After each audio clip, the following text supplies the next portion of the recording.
who has only his wits against the high-tech of modern day great cat and mouse game. Innocent, uncomprehending man in the middle, the reporter Simon Ross. Ultimatum, I always wanted to set part of it in London. And so it was the obvious choice because it was the major northern European city that Bourne had not yet operated in. I've always felt that London in big movies is too often presented to us as Big Ben and the Houses of Parliament, symbols and London buses and West London. Not the world of Jason Bourne. Jason lives in that we all live in, whether it's Paris or Berlin or Moscow or in this case London. It's just an ordinary city. The Brit in me wanted to create the Bourne thriller in my hometown. Two, though, for choosing Waterloo. It goes to the heart of what was going on with Bourne Ultimatum in the mission.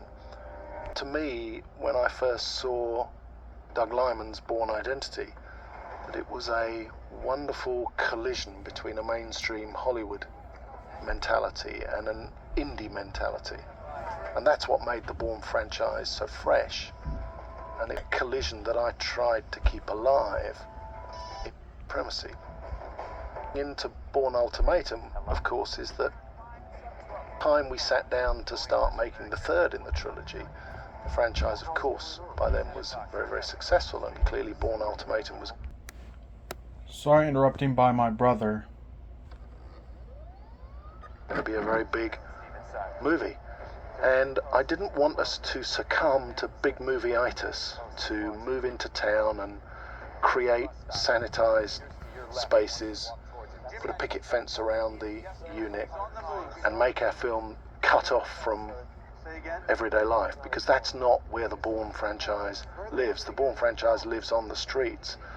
And so that really led me to set the action sequences in the film in places where it was impossible for us to operate as a big unit. The station, markets of Tangier and the streets of New York. They're all places where no matter what resources you have as a movie, you can't operate. And I mean, in Waterloo we were only able to have, I think, 15 or 20 people on the station at any one time. The unit had to be housed a mile or two away. And it forced us to be true to our roots, to operate like a guerrilla unit, seizing the shots on the run, in a everyday life, the teeming reality of big cities. And I think that gives this sequence its vitality, because we were literally making it up as we go along and grabbing shots as best we could in amongst the station. Successfully Ross away from his hunters. I can only speak to him fleetingly because Bosun will be on him. The contrast between furiously trying to find him, Bourne, his hurried moments with Ross, the orchestration really of the threat was coming in. Of course, a new character. Each of the films, who really has been Bourne's doppel.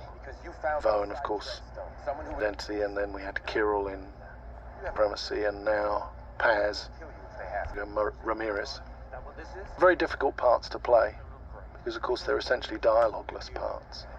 First time that Bourne of Operation Blackbriar, which was a code that was thrown away at the end of Bourne Identity.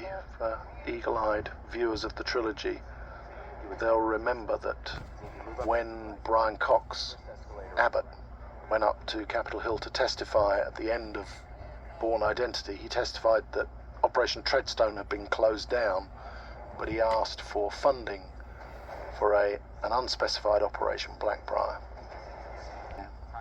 He is going to centre on what that Operation Blackbriar actually is. Straight away knows, he can see straight off, Stone upgraded. Of the way fact and fiction can work with each other when we were designing this sequence.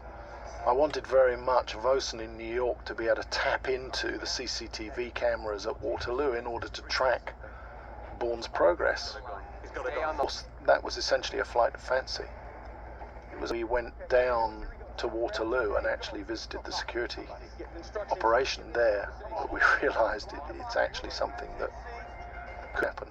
The choreography of this sequence was brilliantly executed, I think, by Christopher Rouse and the editing team. When you see these sequences months after you've completed them, because you look at them and you think, well, it could only be like that. Every shot has to be in that order, but of course, when you're wrestling with a monstrous great action sequence like this, you watch them literally hundreds upon hundreds of times in different ways, different orders, different pacing. Sequence that the whole issue of tempo starts to work for the film, because we set the tempo so high from the off that here it's a difficult beast in a film, because you need tempo, but you have to have clarity. Without clarity is very, very unsatisfying. It's one of those examples of where you can vary the pace and introduce clarity and detail. Pick it up again, you feel like a tremendous surge of energy returns, and varying pace, ensuring that you're developing at all times character and narrative and action is at the heart of this kind of filmmaking, I think. Bourne, of course, has always had this antenna, this radar, this ability to size up his situation and danger. Security men turning their backs, camera turning in the wrong direction, killing field.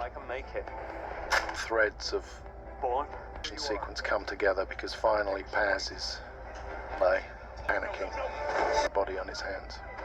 A sequence that's been built up from the moment Bourne got on the train to London from Paris, off in a headlong chase.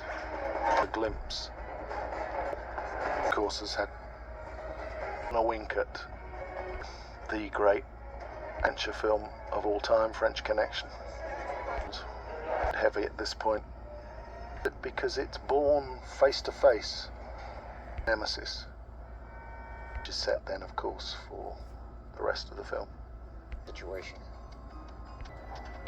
An infuriating thing when you make these kinds of thrillers. Pieces, the clues, if you like, that drive the narrative are incredibly small and incredibly simple. Often when you're constructing them, they feel too simple. And what you end up going for in production is something much more convoluted. Often, the risk of making certainly Bourne films, to take dense, complex, plotted storytelling and distill it, boil it down to its simplest, horse on the run, journalist hunting the source, guys too. And the clues that actually oil those wheels can be very simple. Because the audience knows the paradigm of the story, what's broadly driving it, then they're content and happy then to absorb the characters. Particularly true, I think, in this scene, which I think is a one, David. See a clash of temperaments and a clash of is to its work. It's quality of intelligence at the heart of it all. That these are using their minds to fight each other and to fight Bourne. And I think it's one of the crucial elements of the success of the Bourne franchise, that it's not just action and brawn. There's always a cool, smart factor at the heart of it. It sustains the franchise, keeps it going, makes it endlessly rewarding to watch, I think. Particularly, but on DVD, I think that audiences come to these films on DVD and see all sorts of layers of motivation and cleverness that aren't immediately apparent when you see the film theatrically. Bourne arrives in Madrid. One of the elements of making Bourne Ultimatum, I wanted